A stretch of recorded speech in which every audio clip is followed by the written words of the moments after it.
La méditation de ce 24 novembre est intitulée « Christ revient sur la terre ».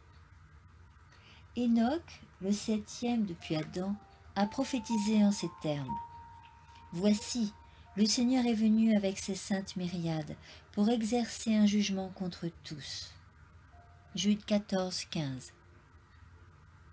Au terme des 1000 ans, le Fils de Dieu redescend sur la terre, accompagné de la multitude des rachetés et d'un cortège d'êtres angéliques. Du haut de la nue, en sa majesté terrifiante, il ordonne aux impénitents de se relever de la tombe pour recevoir leur rétribution. Ils sortent de la terre, nombreux comme le sable de la mer. Quel contraste avec les bienheureux de la première résurrection! Les justes étaient revêtus d'une beauté et d'une jeunesse éternelle.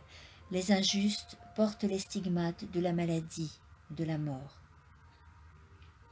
Tous les yeux tournés vers la gloire qui enveloppe le Fils de Dieu, d'une seule voix, la multitude d'éperdus s'écrie « Béni soit celui qui vient au nom du Seigneur !» Ce n'est point un sentiment d'amour pour Jésus qui leur inspire ce cri. C'est la puissance de la vérité qui l'arrache de leurs lèvres. Ils sont sortis de la tombe tels qu'ils y étaient descendus, animés d'un esprit de haine et de révolte contre Dieu.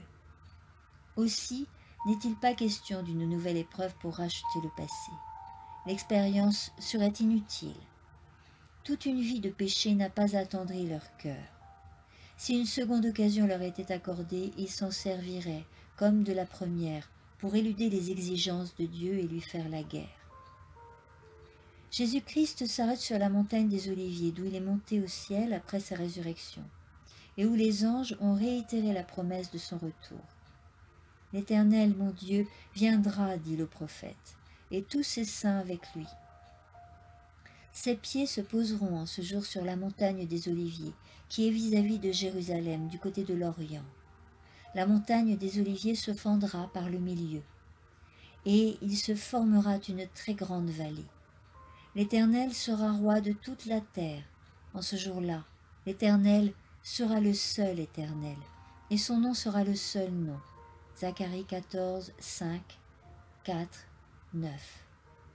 Alors la nouvelle Jérusalem, éclatante de splendeur, descend du ciel et s'installe en un lieu purifié et préparé pour la recevoir.